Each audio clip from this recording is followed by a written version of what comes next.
ওবায়দুল কাদের সাহেব কিন্তু ক্লিয়ারলি বলেছেন যে যদি কেউ আইন ভঙ্গ করে থাকে তাহলে আইন অনুযায়ী ব্যবস্থা নেওয়া হবে। এখানে কিন্তু সরকারের কোনো রকমের কোনো এম্বারেসমেন্টের আমি কিন্তু বিশ্বাস করি না হবে। আইন তার নিজের গতিতে চলবে। উনি যেটা বলেছেন যে লোকটা যতই ইনফ্লুয়েন্সিয়াল হোক না কেন, সরকার কিন্তু কোনো রকম প্রোটেকশন কাউকে দেওয়া হবে না। তো সেটা তো আমরা এটা বলে ওটা আইন অনুযায়ী আইনের নিজের গতিতে চলবে। আপনি যে তারপরে বলেছেন যে এমপি কথা বলেছেন, সেটা কিন্তু আমরা সবাই কিন্তু এটা নিয়ে খুবই শকড হয়েছি। এই ঘটনাটা এখনো আপনারা জানেন ঘটনাটা তদন্তহীন আছে। যে তদন্ত শেষ না করা পর্যন্ত আমার মনে হয় আমার এখন এটার উপরে কমেন্ট করাটা ঠিক হবে না।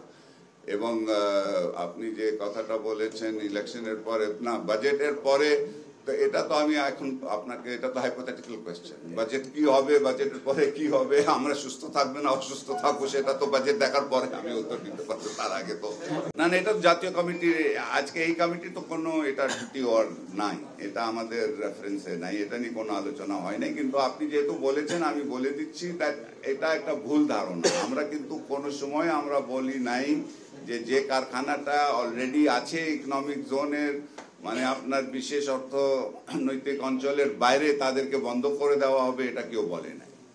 আমরা যেটা বলছি যে যখন আপনার অর্থনৈতিক অঞ্চলগুলি ফুলি অপারেশনাল হয়ে যাবে, তারপরে আমরা বলবো যে যদি নতুন কেউ ইন্ডাস্ট্রি করতে চায় তাহলে আপনার সেই অঞ্চলের বাইরে করতে পারবে না, কিন্তু সেটা একটা পর্যায়ক্রমে হবে। সেটা তারা কিন্তু তাদের একটা লিস্ট দিয়ে দিবে, তাদের অথরাইজড কারা আছে, স্ট্রাকচারাল ইঞ্জিনিয়ার, ইলেকট্রিক্যাল ইঞ্জিনিয়ার, আপনার প্লাম্বিং, এমইপি, মেকানিক্যাল, ইলেকট্রিক্যাল, ওদের লিস্ট দিবে। এবং ডিসি যারা যখন দিবেন তারা দেখবে যে প্ল্যানগুলি দিয়েছে, যারা এই তালিকাভুক্ত যারা আছেন তাদের সই আছে কিনা যে ডিজাইনে। এবং আরেকটা জিনিস যেটা বলা হয়েছে, অনেক সময় বলা হয় যে সইটা আবার নকল করে দিতে পারে, তার জন্য একটা তো প্রথম তারা দেখবে যে সইটা যারা তালিকাভুক্ত আছে তারা কিন্তু লিস্ট করেছে, তাদেরই সিগনেচারে প্ল্যানটা সাবমিট করা হয়েছে, দাখিল করা হয়েছে। তার সাথে সাথে তারা কিন্তু আবার ওই প্রফেশনাল যে অর্গানাইজেশন তাদের সাথে তারা কিন্তু ভেরিফাই করবে আসলে এই সিগনেচারটা সঠিক কিনা। যদি সে তারপরে তারা প্ল্যানটা পাস করবে, এটা হলো একটা সিদ্ধান্ত। দ্বিতীয়টা হচ্ছে যে আপনার যে পূর্ত মন্ত্রণালয় আছে তারা কিন্তু আমাদের যে আপনারা জানেন আমাদের একটা আইন হয়েছে, বাংলাদেশ ন্যাশনাল বিল্ডিং কোড।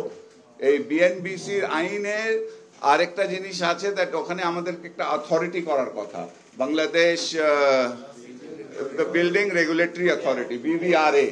তো এখন আমরা আরেকটা সিদ্ধান্ত নিয়েছি যে এটা যেন পূর্ত মন্ত্রণালয় এটা বাস্তবায়ন যত তাড়াতাড়ি সম্ভব যেন তারা এটার জন্য কাজ যেন করে। এটা হলো দ্বিতীয়।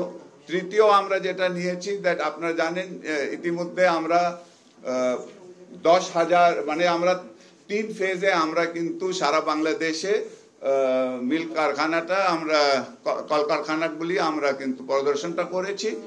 প্রথম 5,000 যেটা হয়েছে সেখানে আমরা দেখেছি রেজাল্টটা আমরা ভালো পেয়েছি।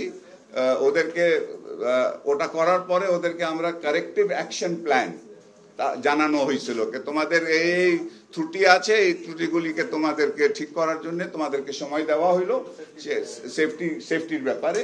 সেটা আমরা দেখেছি যে আমাদের প্রায় 50%-এর উপরে কিন্তু তারা আমরা যেভাবে তাদেরকে অনুরোধ করেছিলাম কারেক্টিভ অ্যাকশন প্ল্যানে, তারা কিন্তু সেটা বাস্তবায়ন করেছে। এর মধ্যে মাত্র 4 জনটা আমাদের বন্ধ করতে হয়েছে, যারা কিন্তু কথাও শুনে নাই এবং অনেক ঝুঁকিপূর্ণ ছিল, তো ওটাকে আমাদের বন্ধ করতে হয়েছে, ওটা বন্ধ করা হয়েছে। বাকিগুলি যেটা আছে তাদেরকে আরো সময় দেওয়া হয়েছে এবং খুব পজিটিভলি তারা আমরা ইন্ডিভিজুয়ালি সবাই সাথে কথা বলে এই কাজটা যাচ্ছে এবং তাদেরকে সময় দেওয়া হয়েছে, তারা যে আমাদের কালেকটিভ অ্যাকশন প্ল্যান দেওয়া হয়েছিল সে অনুযায়ী তারা কাজ করছে। দ্বিতীয় ফেজে, সেকেন্ড ফেজে আরো 5,000, প্রায় 5,000 আমরা পরিদর্শন, হ্যাঁ ওটাকে আমরা পরিদর্শন করেছি। ওখানে আমরা ঠিক যেরকম ফার্স্ট ফেজে যেভাবে আমরা কাজ করেছি, আজকে সিদ্ধান্ত হয়েছে যে সেই কাজটা সেই প্রসেসটা চালু থাকবে। এবং আরেকটা আমরা করেছি থার্ড ফেজে, আমাদের 5,000 করার কথা ছিল সারা বাংলাদেশে।